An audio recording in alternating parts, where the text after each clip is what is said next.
Example 6. Example 6. So let's say we have A is the vector 1, 2, 1,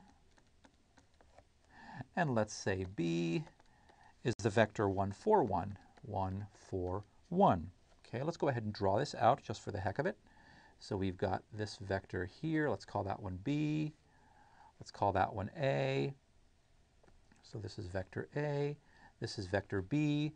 We know that the cross product is going to be a vector that's going to be perpendicular to both, and it's going to be coming out of the page if in fact, well, in this particular case, these are two vectors in 3 space, so we're just going to draw them out like this. This particular vector, which is A cross B, we don't know if it actually comes out of the page or not because we're dealing with 3 space, but it is perpendicular to both A and B. So let's go ahead and do our symbolic calculation. So A cross B equals I, J, K, and we have 1, 2, 1, 1, 4, 1. Okay. When we actually do this, expand it along the first row, we end up with the following. We end up with minus 2I plus 0j, and I hope that you'll confirm this for me because it's very, very possible that I made an arithmetic error.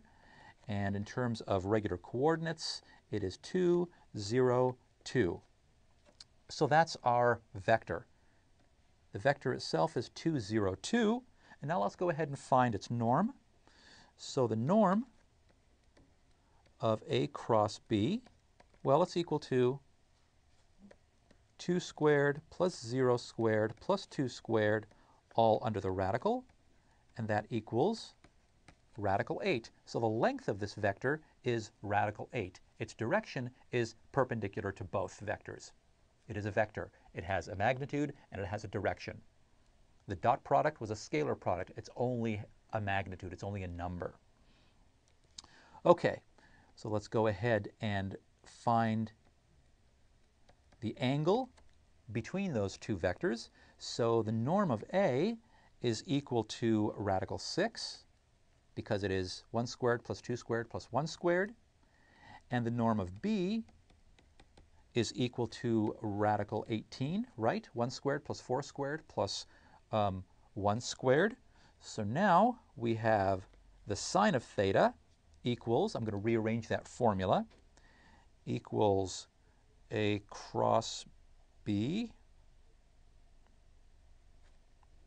Actually, you know what? I'm going to go ahead and stop there. I'm not going to do that. So that's what's important here, is being able to find the cross product given the vectors A and B, realizing that the cross product itself is a vector, and the direction of that vector is going to be given by the right-hand rule, where you take the first vector, A cross B, the first, swing it into the second.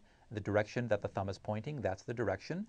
The reverse direction is B cross A, and you can find the norm of the vector like you would the norm of any other vector.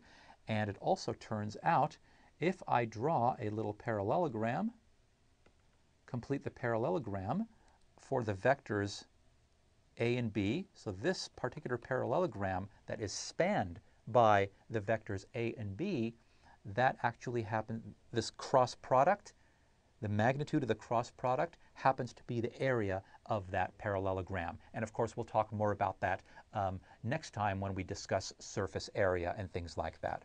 Okay, so that's it for today's lesson, parameterizing surfaces and cross product. Thank you for joining us here at Educator.com, and we'll see you next time. Bye-bye.